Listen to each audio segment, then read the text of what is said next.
let's start me from some statement.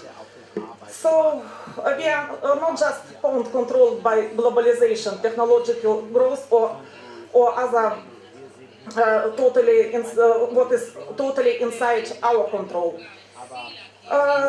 If we take the right actions and work together, we can shape the future of work in ways it works for all. So actually, informational and communication technologies will have huge impact in our daily life, not only on labor market, but also in our private life as well. And globalization, digitalization has important role to play in different areas. Gender equality, labor relations, access to microfinance, development of private sectors, and education and health, and many other areas. Actually, there are two streams of thoughts. There are people who are afraid when this wave of digitalization will have negative impact on losing of jobs and welfare, and another people think that this brings us new possibilities and will create new jobs in future.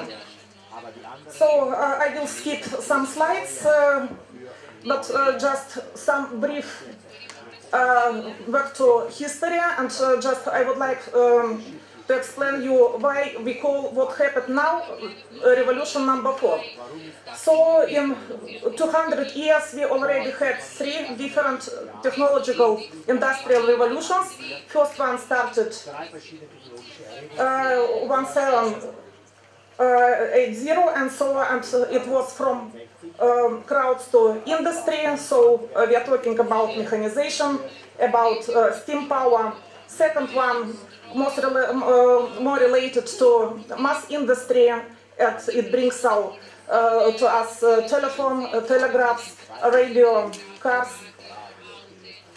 Industrial revolution number 3, it's the end of 20th century, brings computers, automatization, and now we are faced to last technological revolution, and I don't think in our life it will be last one. So because speed of development of all these technologies is very huge, and I suppose in our life we will face at least for a few 3 or 4 technological revolution as well. So, and digitalization, of course, is part of this industry revolution number 4. Actually, what brings it to us? This technological revolution makes labor cost less important and technology more important. And companies who are using robots, they show very good efficiency in productivity, decreasing in processing times, better quality, and of course better benefits for owners. So, and a result, the purpose to have industry relocated outside European Unions, it becomes less. But by another hand, maybe this wave of digitalization also bring some occupation as obsolete in future. So in general, employees in future should have some knowledges or some skills what robots cannot replace at the moment. People, of course, people cannot be trained overnight to become IT technology, IT specialists, IT managers. Who knows, maybe in future we will have some another technologies when I just will have some like a computer plug and plug it to my brain and transfer knowledge, but at the moment it's just like science fiction, but who knows. So education training will gain more importance, and other skills will be demanded. Employees will be need trained all life, so we are talking about this lifelong training, and people will become more resilient and more agile. So when we are talking about future of labor, of course we don't have some miracle mirror to show what will happen, but according to expectation and according to some forecasts, it will be less specialization among workplace, and digitalization will increase demand for skilled workers and decrease demand for unskilled workers.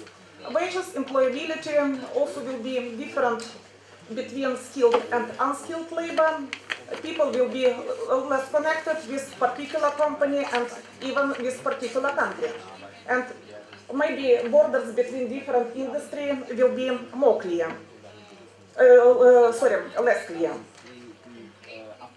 And we can see these changes in all sectors.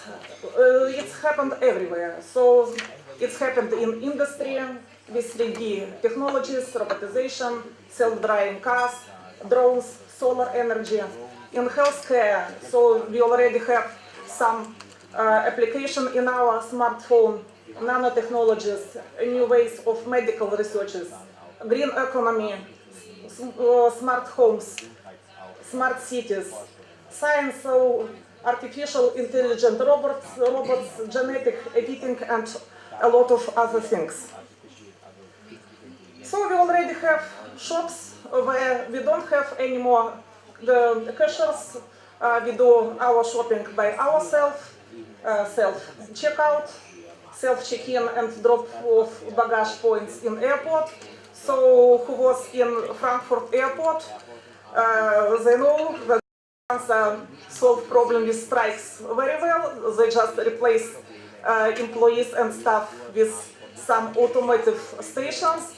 We can like it, we can hate it, but we can do nothing with it. So this progress is everywhere. So totally automated milk farms, factories, seaport cargo terminals in Rotterdam. So only a few persons who deal with all this stuff on distance. So and you cannot see any more workers in these cargo terminals, self-drive cars, many other things what 10-20 years ago was a science fiction. And so in many countries these new types of jobs did not exist 10 years ago, and this phenomena are just growing.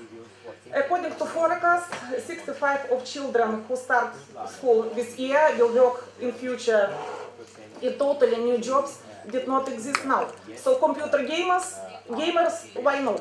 Maybe this occupation will be very popular in future. And so we already heard from our previous speakers, when now is especially for millennials who use a lot of these all digital things, maybe work be more like a game. So maybe we will have some stuff in our companies just to attract people to use imagination, to use these new technologies. So who knows? But by another hand, all these changes on global markets, so with rapid technological development, a competition between countries, between continents, also call out for needs to have totally different relations on labor market. So as a result, across, it's not only in Europe, but you can see it's everywhere in global world, this unequal form of employment growing. So along with standard working relations, we already have this new type of contracts, so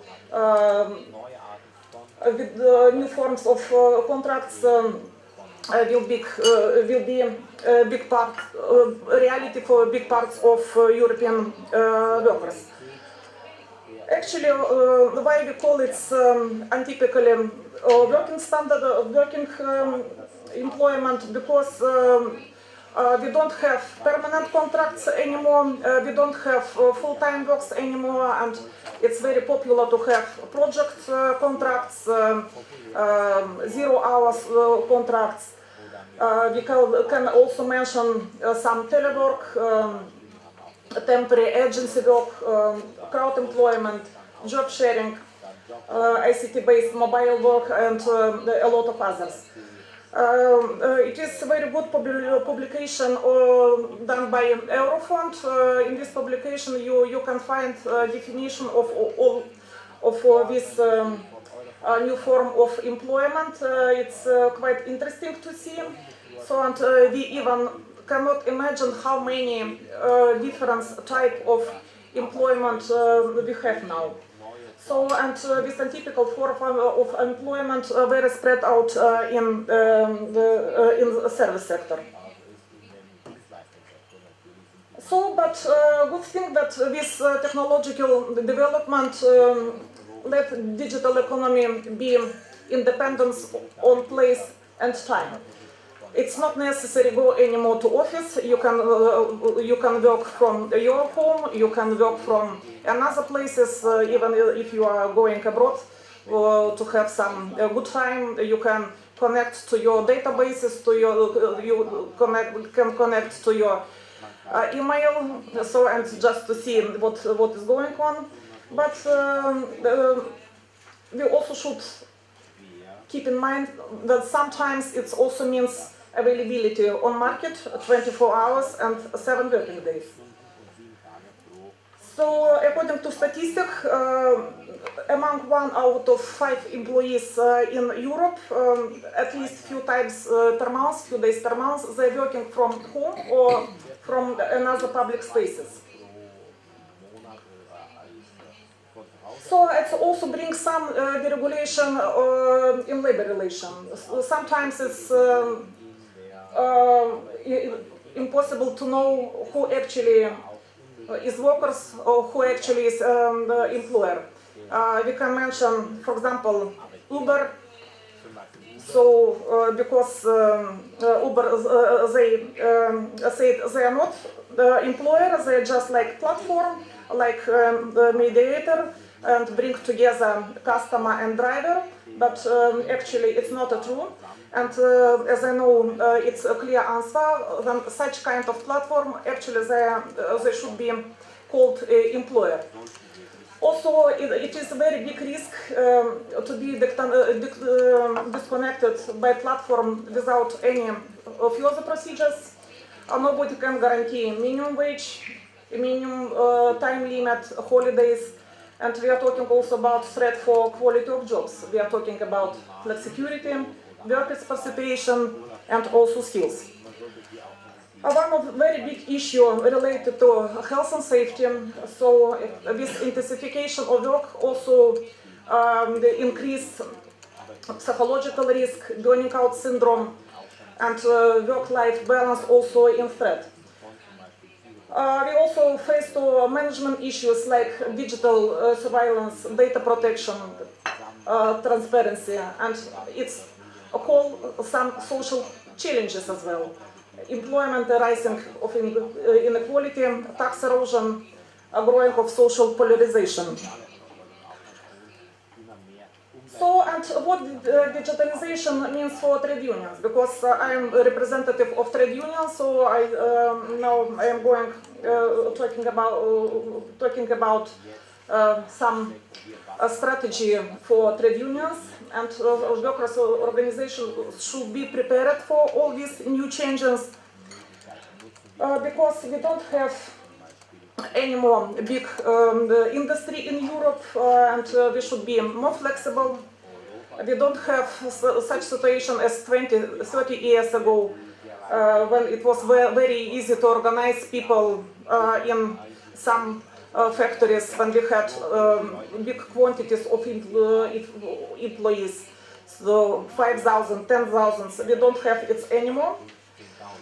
And to be representative of 1,000 of members in traditional sector, it's not the same like to be representative of 1,000 of different employees from different sectors with different bargaining power and totally different interests.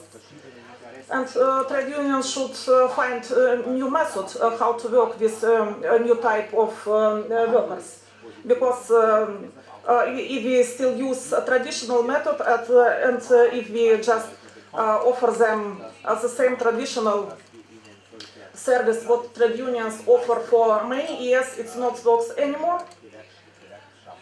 And if we look to Europe, in general, we have a total different picture. So in some Scandinavian countries, trade unions already offer another type of services for these self-employed people and for people who work in new types of employment.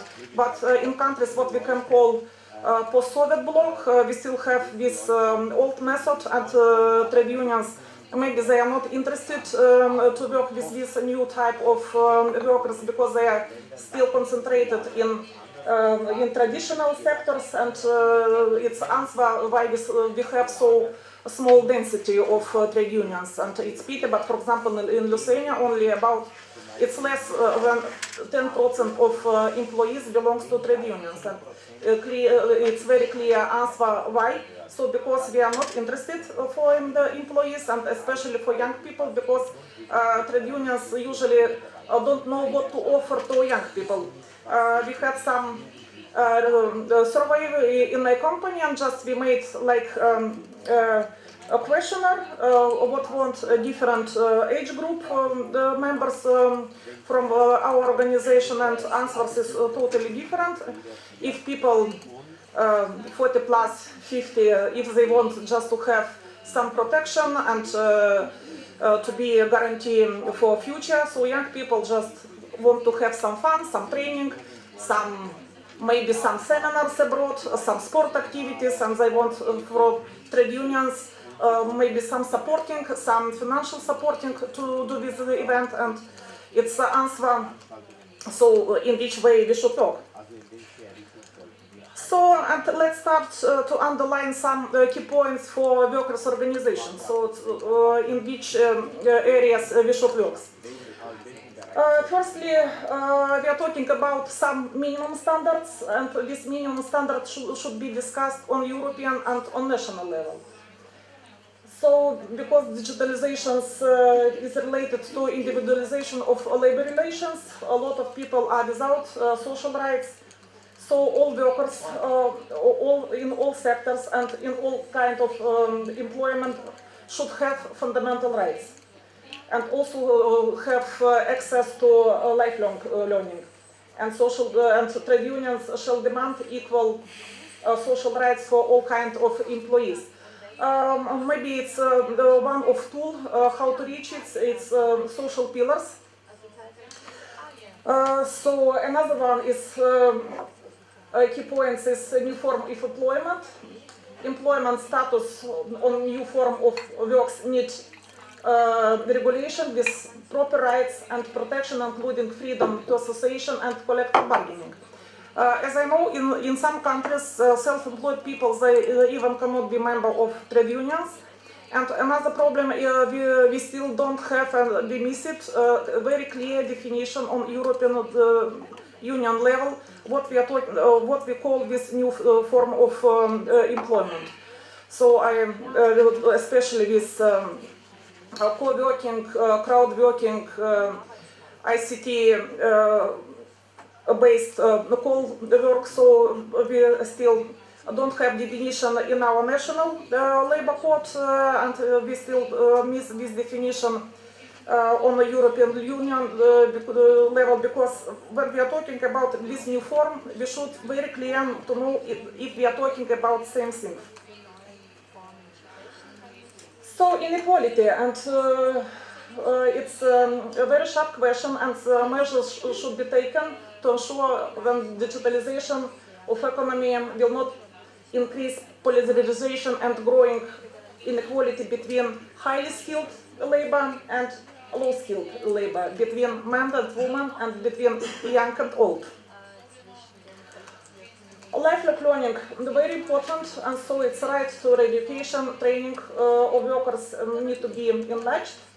If people continue to train in their workplaces, they have motivation and secure about future. One of example in company I'm working for, now we replaced all our records from handwriting to some electronic databases, and it's quite difficult to explain to people how to make it, even if they don't know how to switch on computer. So, and it should be strategy of company, and it should be also task for trade unions to include its to collective agreement when this training should be for all employees, and this training should be also included to working time. Health and safety issues we already mentioned, so it's a new challenge for trade unions, and trade unions should be involved to this risk assessment on company level, to work-related stress, to these ergonomic issues. So our colleague from Portuguese yesterday talked about it a bit. So data protection. It's also a task for trade unions. Trade unions should know what kind of data employers are keeping, and what is future procedures, how to work with these data. Especially if we are talking about some biometric data, some fingers, I don't know this correct English word, footprints, or some eyes. No, so you understood what I was meaning. So, and trade unions should include this solution, how to implement via company or sectoral agreement workers' data protection right. So, digital management. Trade unions also should think how to ensure, how to protect workers don't become subject of permanent monitoring. So, good example in Amazon, each employees in Amazon who works in the speaking of goods, they have something like electronic bracelet connected to computer, and algorithm count efficiency of moving of work and so on. Also, it should be a strategy for trade unions, because it's for people is quite sensitive. Participation in decision making, so it should be action not only national level but in European level as well. So, and government, we should make pressure on government to put regulatory framework in place, because at the moment we miss it. And last but not least, so we should keep in mind our possibility to have international trade union network, maybe via ETSA, maybe via trade unions, the European Confederation. So we should share bad practice and good practice, and we should know what happened in each country to be prepared in advance. Actually, digital world of work is part of Strategy Europe 2020, and ETSA, as European Center of Work Innovation, a continuous seminar on this strategy, and ETSA put very big attention on how world of work changes and what is the impact on employees and on employees' representatives, for example, for trade unions. And during this year, few different seminars already was organized by ETSA. Actually, this seminar is seminar number 6. Here I have some information about different activities under this project. We start with a very big conference, KVZ conference, and it was related to capacity building in this new digital age. And also we had different seminars on these new types of relations. Just it was described from the different perspectives. So workers' rights, health and safety issues, training, so new demands for trade union strategy, and a lot of different ones. And at the end, I just want to say that we as trade unions, we are not against to use these new technologies of what offered to us 21st century, but we just against to revival of 19th century working condition and employment practices. So we just should keep in mind it's already 2 centuries when together with help of trade unions we reach our level. We reach what we call social rights on European Union, and just if we lose our position, so just all these bad things can be reality for European employees. Thank you for your attention. Ja, en lep pozdrav tudi v mojem imenu. Svet delavcev, tako kot je kolega rekel, je nepoznana stvar. Ali manj poznana, zakaj? Ker mi ne smemo in ne moremo štrajkati. Mi se ne pogajamo, ampak se pogovarjamo in seveda mi smo eni tisti, ki včasih bi človek rekel, da niti ne ve marsikdo, na kateri strani je, ali na strani delodajalca, ali uprave z drugo besedo, ali na strani delavcev. Smo nekje vmes. In glede na to, da so tule mladi, mogoče še toliko bolj zanimivo, bojo tudi to varianto slišali. Jaz sicer PowerPointa nimam, ampak ker bom govoril čist dejansko iz prakse ven, po domače, mislim, da tudi zaradi tega boste razumeli in slišali, kaj in kaj počnem.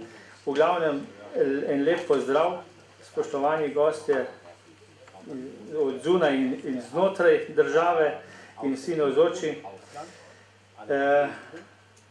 Veste, prejle smo slišali, ali potrebujemo sindikat, potrebujemo svet delavcev. Ali potrebujemo vlado? A veste, to je isto vprašanje. Če je slaba vlada, jo ne potrebujemo. Tako ne potrebujemo sindikat, niti sveta delavcev. To je eno bistvo, se mi zdi, nas vseh, ki smo tako ali drugače vpeti v takšno ali drugačno organizacijo. In iz mojega, bom rekel, govorenja, če lahko tako rečem, boste sami izbrali ven, ali moje podjetje rabi svet delavcev ali ne. Sam seveda sem prepričan, pa ne zato, ker sem predsednik. Jaz mislim, da kdorkoli bi iz mojega podjetja prišel, bi rekel, ja, neki so pa sigurno naredili. Ker pa žal mogoče ne bi mogel trditi za sindikat, ampak pustimo to. Lejte, sem Janez Beja, predsednik sveta delavcev ETI Proplast, tam v gradivu pišem mečke narobe, je ETI, ker sem predsednik 3 leta, v prejšnjem mandatu pa sem bil podpredsednik. Naše podjetje je hčerinsko podjetje ETI-ja. Zato smo ETI Proplast, je to invalidsko podjetje z cirka 200 zaposlenimi. Tako kot veleva zakon, je v našem podjetju polovica delavcev invalidov z omejitvami, odločbami SPIZ-a, ostali so pa lahko, mi rečemo, zdravi ali brez odločb. Tako kot sem rekel, ETI Proplast je hčerinsko podjetje matičnemu ETI-ju. Velika prednost obeh podjetij je skupni prostor in skupne službe. Naprimer od računovodstva, kadrovskega vzdrževanja objektov in še kaj bi se našlo. Tako da naše podjetje gostuje v prostorih ETI-ja. In zato tudi seveda plačujemo kot firma najemnino matičnemu podjetju ETI. Marsikaj, tisti, ki malo starejši, ki poznate sindikate, boste rekli, pa se to je v bistvu sindikat. Ja, veliko stvari se prepleta naše delo, tako sindikata kot sveta delavcev. Razen, tu je pa ostro ločeno plač. Pogajanja za plače, pogajanja za dvig plače, tukaj se pa eksplicitno ločujemo in lahko se mi pogovarjamo o plačah, ampak v takšnem drugem delu, ki ga bom pa mogoče tudi z 3 stavki predstavil. Ampak še enkrat, največja razlika med nami je ta, da se mi ne pogajamo, pa mi se ne pogajamo za plačo. Ne? Delo sveta delavcev je predvsem opozarjanje, pa v določenem delu seveda je odvisno spet od samega sveta delavcev, od samih ljudi in same uprave, koliko se znamo povezati, koliko se znamo poslušati in koliko seveda tudi spoštovati ene in drugega. Najprej moram poudariti, da ima svet delavec funkcijo samo soupravljanja podjetja, to je to, kar sem glihkar rekel, soupravljanje. Zdaj ta beseda je zelo moderna, soupravljanje, ampak spet, veste, mogoče nekje svet delavcev, ki mogoče dela slabo ali slabše, je res ta beseda soupravljanje čista tujka. Nekje, kjer pa svet delavcev dela boljše, aktivneje in si tudi en renome v podjetju ustvari, je pa ta soupravljanje prava beseda. To pa nikako ni enostavna zadeva, soupravljanje.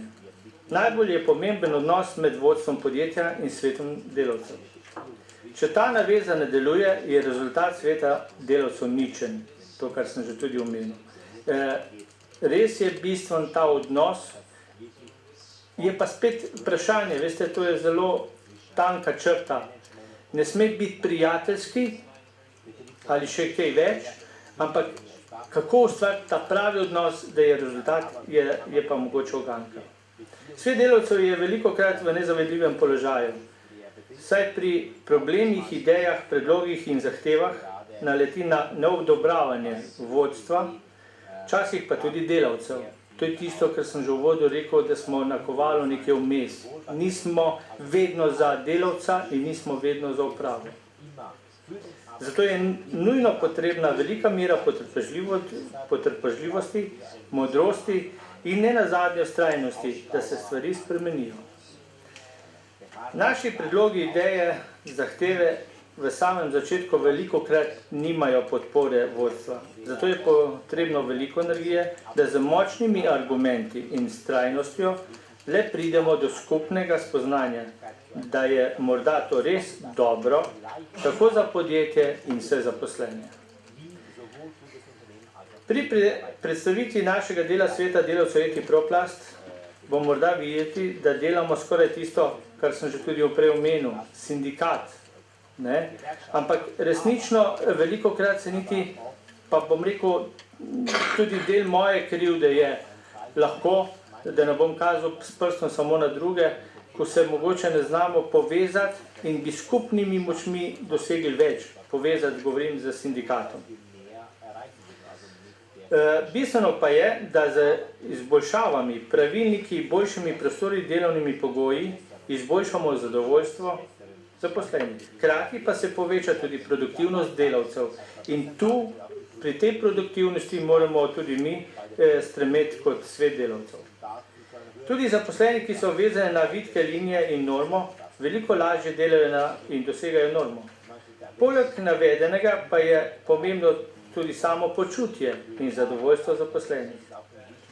V nadaljevanju bi naštel, s kakšnimi zadevami se ukvarjamo svet delavcev v Eti Proplastu. Meni osebno so zelo pomembni odnosi, sodelovanje, obveščenost zaposlenih.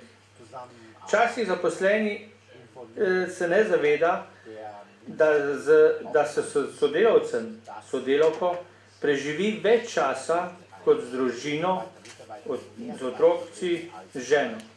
Seveda, če odštejemo nočni počitek.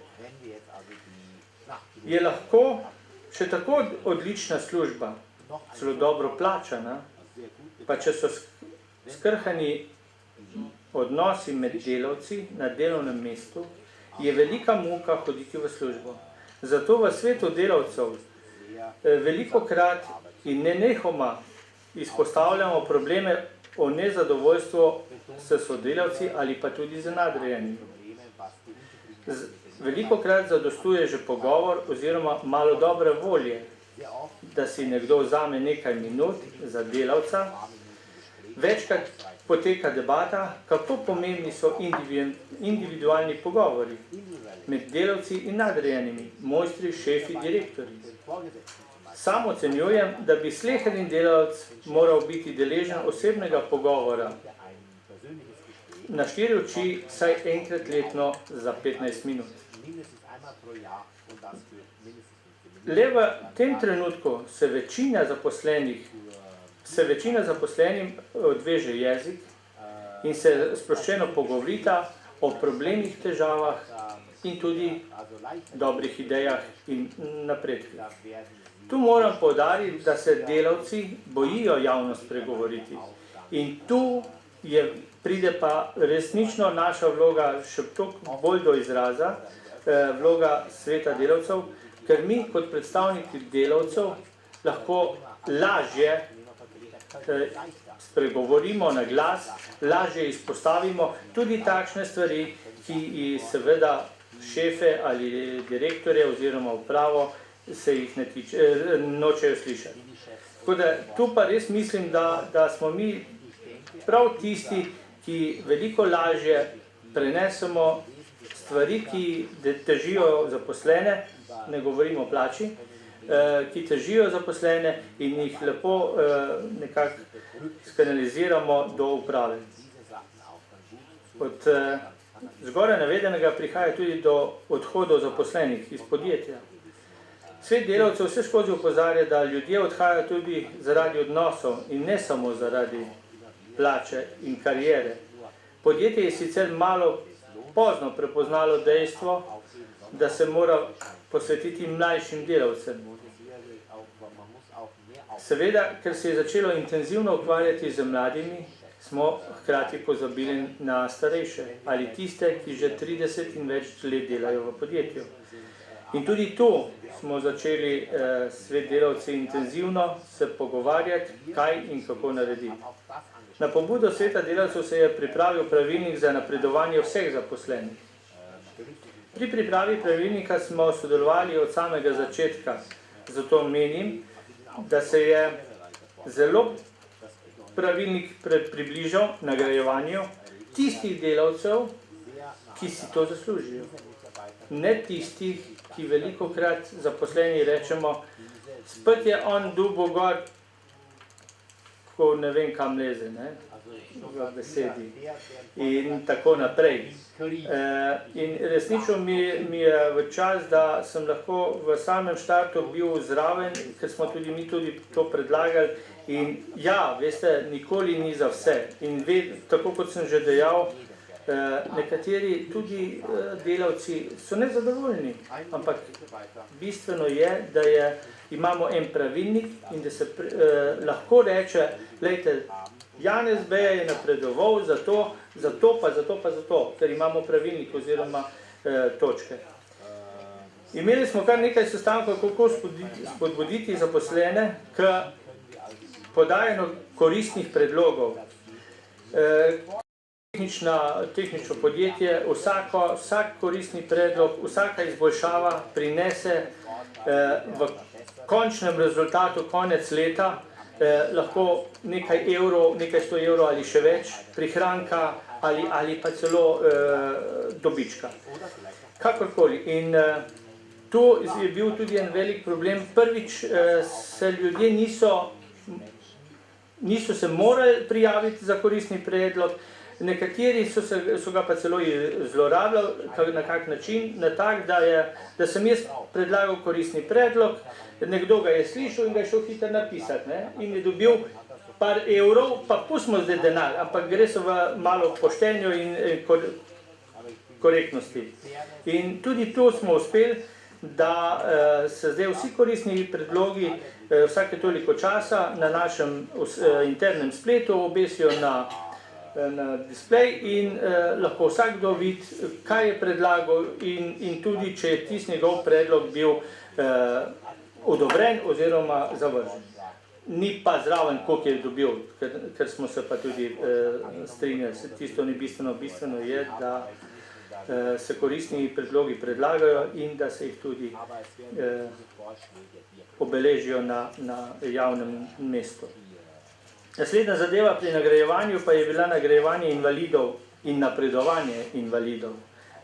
Tako kot sem rekel, smo invalidsko podjetje z najmanj 50% invalidi.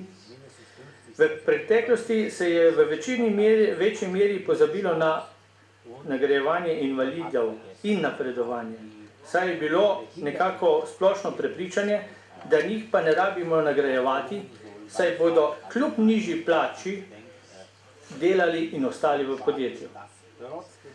Z vztrajnostjo smo dosegli dogovor, da se pri vsakokratnem napredovanju vključijo v sorazmernem deležu tudi invalidi, kar se tudi štejemo v veliko uspeh. Veliko skrb namenjamo tudi zaposlenim, ki imajo zdravstvene omejitve. Spet se navezujem na invalide, z besedo seveda invalidi. Vsak invalid ima odločbo, kjer so v njem navedene omejitve, kaj lahko dela, kaj ne sme in seveda koliko časa in kdaj in kje. Večkrat opozarjamo, da za določena delovna mesta delavce niso primerni pogoji za delo oziroma da je potrebno pogoje prilagoditi. Imamo pa tudi drugo plat, katero sem tudi že nenehno opozarjam, da smo pa tudi nekako arbitri, če tako lahko rečem, svet delavcev, da nekateri zaposleni invalidi pa pač to odločbo izkoriščajo in ni dela za njih. A veste, potem pa velikokrat izrečem, v takem podjetju, kot delamo, pa da ni resnično dela za invalida, se pa tudi jaz ne strinjam. In velikokrat se usedemo skupaj in predebatiramo, pa če drugega ne rečem, odločiti se je treba, ali boš nekaj vzel, ali pa pač boš mogel iti. Ker malo je pa tudi to problem, da si včasih predstavljamo, da če imaš odločbo, da si zaščiten, pa ni čisto tako. Ker smo invalidsko podjetje, nas večkrat obišče tudi zdravnik medicine dela. Skupaj se sprehodimo po oddelkih in se ogledamo, kaj bi bilo dobro še postoriti, izboljšati. Ali zdravniku predstavimo novo delovno mesto, se pogovorimo, kateri invalid bi lahko delal na določenem delovnem mestu. Z vodstvom in tudi s pomočjo zdravnika iščemo vzroke za povečanje bolniškega staleža in iščemo rešitve, kako zmanjšati bolniško odsotnost. Vzrokov je nešteto, od poškodb, bolezni, se pa najdejo tudi takšni, ki zlorabljajo ta instrument zaradi najrazličnejših vzrokov. Mednje spadajo tudi že omenjeni odnosi na delovnem mestu, odnosi z nadrejenimi, delo v več izmenah, predstavljanje delavcev na drugo delovno mesto in tako naprej. Večkrat se z zdravnikom za medicino dela tudi pogovarjamo, ali je za določeno osebo delavca, ki je invalid, primerno delovno mesto. Je primeren stol, miza, klimatski pogoji, primerno delo in tako naprej. Veliko skrbi in energije porabimo za urejanje prostorov. V podjetju imamo v poletnem času večkrat probleme z visoko temperaturo. Z nenehnim opozarjanjem in vztrajnostjo se je večji del oddelkov že približalo optimalni temperaturi tudi poleti. Seveda pa nenehno pominjamo na najrazličnejše pomanjkljivosti pri dotrajanih stavb. To pa mislim na dotrajano streho, okna, sanitarne prostore in nenazadnje tudi za prostor za počitek. Prav tako pa je tudi pomembno za delavce v nočni izmeni, da v miru in v čistih prostorih pojejo svojo malico. Po predlogu sveta delavcev ETProplast imamo zelo lepo urejene prostore za imenovane pavze, počitek. Ker smo del slovenske kulture, tudi naše podjetje primanjkuje parkirnih mest. Večkrat se pogovarjamo, kako ta problem rešiti, oziroma opredeliti, kje, kako in kdo lahko parkira. Ker pa soupravljamo s podjetjem, pa vedno opozarjamo, kje so problemi z izdelki. Seveda skupaj z vodstvom predebatiramo in iščemo vzroke za nastalo situacijo. Najpomembneje je, da se najde vzrok in potem iščemo rešitve. Saj se zavedamo, da je material in čas denar. V podjetju se na vsake toliko časa izvede tudi ena anketa zadovoljstva zaposlenih. Zelo pomembno je, kako je anketa sestavljena, kako so postavljena vprašanja, ker le tako dobimo realno sliko naših zaposlenih v podjetju. Lahko povem, da je zadnja anketa pokazala, da ni problem višina plače, kljub nizkim plačam v našem podjetju. Skoraj večina, ki je oddala anketo, je izpostavila problem odnosa na delovnem mestu. Manjši del tudi problem z nadrejenim. In tu, tako kot sem že v uvodu napisal, da je naše delo resnično zelo, zelo aktivirano na tem področju, na področju odnosu med delavci, med zaposlenimi. V letošnjem letu smo se veliko ukvarjali z evropskim projektom ASI. Že pri pripravi projekta je svet delavcev sodeloval, dejal predloge za delavnice in ostale aktivnosti, ki so se vključevali v projekt aktivnega staranja delovne sile. Začeli smo se ukvarjati, kako zagotoviti delo za zaposlene, ki delajo na manj zahtevnih delih.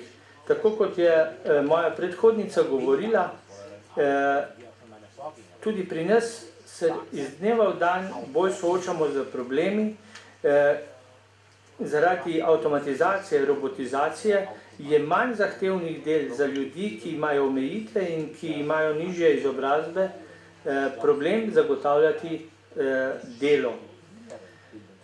Rad bi opozoril še na eno dejstvo, da pri izpostavljanju problemov, predlogov in zahtev veliko lažje izpostavi predstavnik sveta delavcev kot nekdo, ki nima funkcije in je samo zgolj zaposlen in ne glede na položaj in izobrazbo.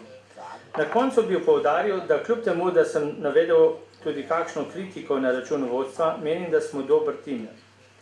Marsikdo bi dejal, da smo v 3 letih malo naredili, sam pa pravim, da smo naredili toliko, kolikor se v danem trenutku da. Treba je pomisliti in se vprašati, koliko bi od vsega zgoraj navedenega bilo realiziranega, če ne bi bilo sveta delavcev. Hvala lepa.